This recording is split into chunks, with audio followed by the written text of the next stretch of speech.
Hello students and welcome to Ritu Ma'am classes. As we are discussing about the French Revolution class 9th history chapter 1. तो आज हम इसमें पढ़ने जा रहे हैं Did women have a revolution या फिर role of women in the French Revolution. इस पे आपको 5 मार्क का क्वेश्चन भी आ सकता है, शॉर्ट नोट में भी आ सकता है. तो आपको women की कंडीशन फ्रेंच रेवोल्यूशन में क्या थी, कैसे थी, उसके बारे में आज हम डिस्कस करेंगे. कुछ क्वेश्चंस जो इसमें से अराइज होते हैं इस टॉपिक में से, what was the condition of women before and during the revolution. इस रेवोल्यूशन से पहले औरतों के हालात कैसे थे और इस रेवोल्यूशन के दौरान कैसे थे. How would French women represents their interest in new government. किस तरह से फ्रेंच वीमेन जो थी वो नई गवर्नमेंट में अपना इंटरेस्ट दिखा रही थी. व्हाट लॉज या changes were introduced by the revolutionary government to improve the life of women. कौन से ऐसे नए नए लॉज पास किए गए, कौन से ऐसे नए नए चेंजेस लाए गए रिवोल्यूशनरी गवर्नमेंट के द्वारा जिसने कि विमेन की लाइफ को इम्प्रूव किया. या फिर write a short note on the life of revolutionary women Olympe de Gouges. या ये क्वेश्चन ऐसे भी आ सकता है, name one of the most important politically active women in the revolutionary France and what do you know about her. इस lady के बारे में एक शॉर्ट नोट लिखना आ सकता है, एक 3 मार्क का क्वेश्चन आ भी सकता है, या आपको 1 मार्कर में भी पूछा जा सकता है ऐसी कौन सी पॉलिटिकली एक्टिव वुमेन थी. अब आज हम इन सब के बारे में डिस्कशन करेंगे ताकि हम इन क्वेश्चंस के आंसर्स भी आराम से मिले. Now in your book NCERT did women have a revolution, page number 18. From the very beginning, women were active participants in the events which brought about so many important changes in the French society. जब से ये France में French revolution start हुआ तब से ही औरतों ने एक बहुत ही एक्टिव भूमिका निभाई है इस फ्रेंच सोसाइटी में. They hope that their involvement would pressurise the revolutionary government to introduce measures to improve their lives. और उनको उम्मीद थी कि उनका जो इन्वॉल्वमेंट है वो रिवोल्यूशनरी गवर्नमेंट को प्रेशराइज करेगा किस तरीके से, ताकि जो उनकी दयाजनक हालात है उनमें कुछ चेंजेस आ सके. Most women of the third estate had to work for a living. जो भी थर्ड एस्टेट की विमेन थी, फर्स्ट एस्टेट और सेकंड एस्टेट वाले की विमेन को तो काम करने की जरूरत नहीं पड़ती. थर्ड एस्टेट वाली जो भी विमेन्स थी उनको काम करने की जरूरत पड़ती थी घर चलाने के लिए. So they worked as a seamstresses, sold flowers, fruits, vegetables at the market, or were employed as a domestic servant in the houses of prosperous people. जो थर्ड एस्टेट में जो वेल्दियर क्लास थी उनके घर में काम करती थी as a maid, as a servant. कुछ फ्रूट्स बेचती थी, कुछ वेजिटेबल्स बेचती थी, कुछ फ्लावर्स बेचती थी, कुछ टेलरिंग का काम करती थी. सीमस्ट्रेसेस में टेलरिंग का काम करने वाली. Only the daughters of nobles or wealthier members of third estate could study at a convent. जो नॉबल्स या फिर वेल्थियर मेंबर थे थर्ड एस्टेट के, सिर्फ उन्हीं की बेटियां स्कूलों में जा सकती थी, पढ़ना उनको अलाउड था. बाकी तो जो बहुत ज्यादा गरीब थे ये तो ना पढ़ सकते थे ना फिर बच्चों को पढ़ा सकते थे.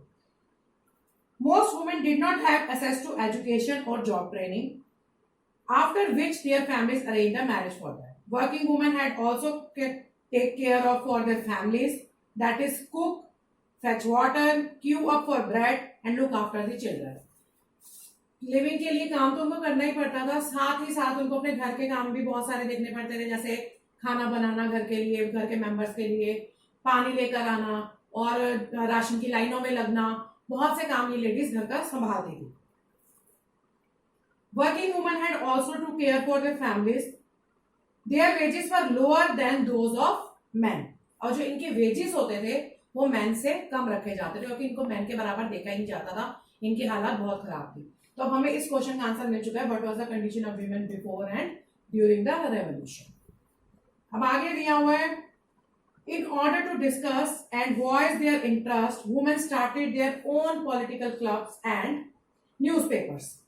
अपनी आवाज, अपने विचार गवर्नमेंट तक पहुंचाने के लिए विमेन ने खुद के newspapers and political clubs start करे, जिसमें उनकी मेन डिमांड थी इक्वल पॉलिटिकल राइट्स की. About 60 women's club came up in different French cities. France की अलग अलग सिटीज में टोटल 60 विमेन क्लब जो थे वो काम कर रहे थे.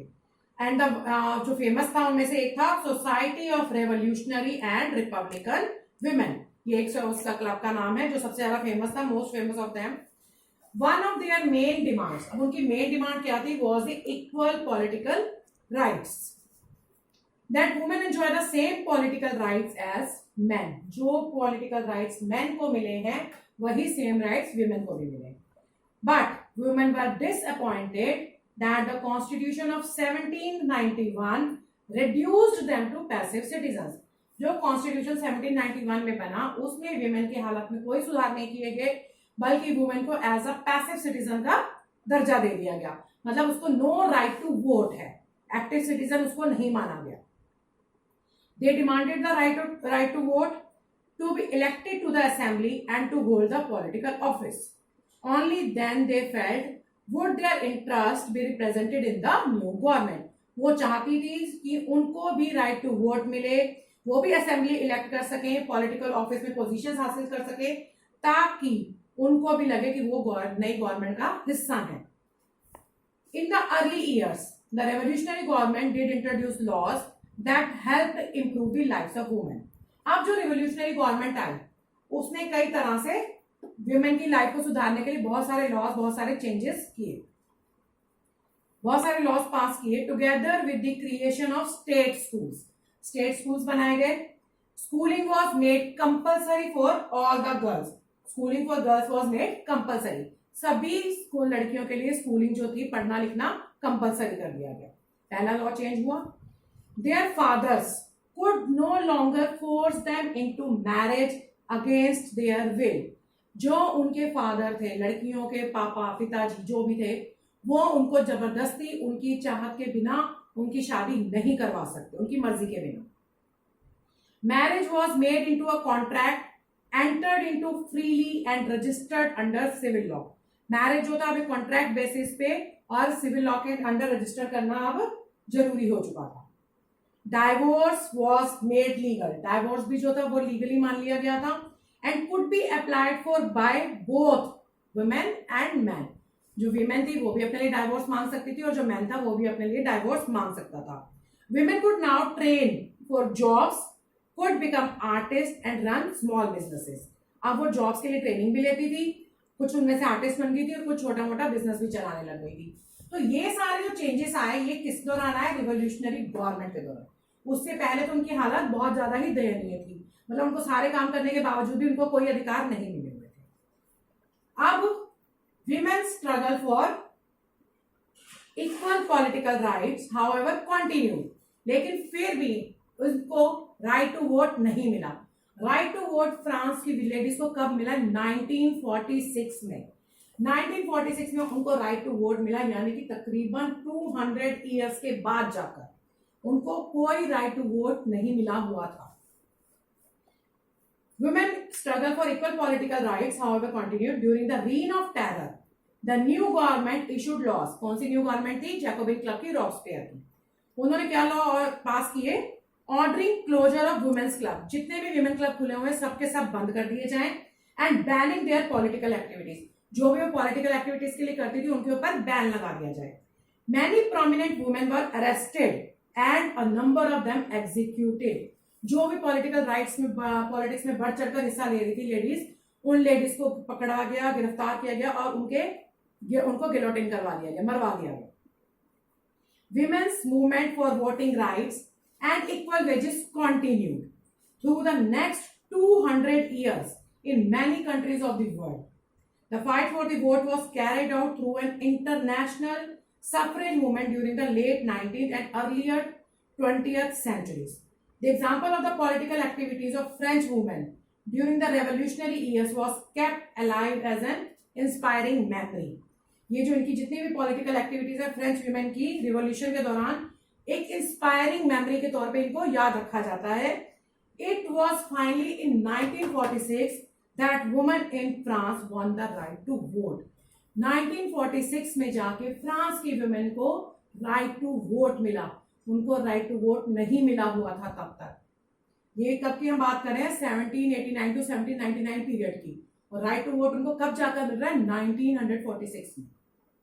अब हम बात करेंगे, right a short note on the life of a revolutionary woman Olympia D Gouges, या फिर name one of the most important politically active women in revolutionary France. ये भी एनसीईआरटी बुक में पेज नंबर 19 पे एक शॉर्ट नोट दिया हुआ है इसके बारे में. Olympe de Gouges was one of the most important of the politically active women in revolutionary France. She protested against the constitution and the Declaration of Rights of Man and Citizens as they excluded women for basic rights that each human being was entitled to. इन्होंने जो था ये जो थी ओलंपे de gorges, इन्होंने protest किया against the जो declaration of rights declare किया गया, जो कॉन्स्टिट्यूशन बनाया गया था उसके खिलाफ, कि लेडीज को भी, वीमेन को भी पूरे के पूरे बेसिक राइट्स मिले जो आप लोग मेन को दे रहे हो. आपने लेडीज को, वीमेन को बाहर क्यों रखा है?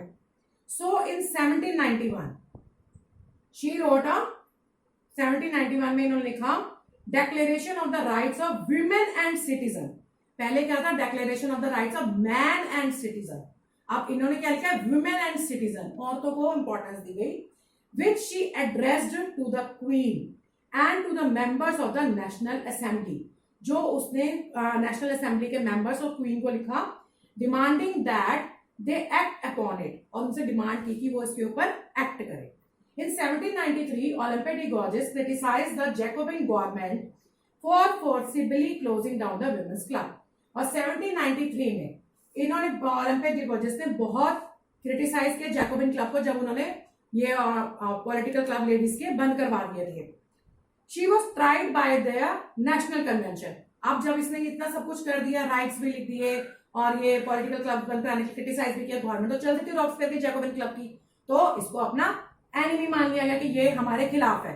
इसको पकड़ा गया, नेशनल कन्वेंशन कोर्ट में इनके खिलाफ केस चला, which charge her with treason, और उसके ऊपर देशद्रोह का इल्जाम लगाया गया. Soon after this she was executed, और फिर तुरंत ही उसको भी एग्जीक्यूट करवा दिया, रिटर्न करवा दिया. So that's all for today. Thank you.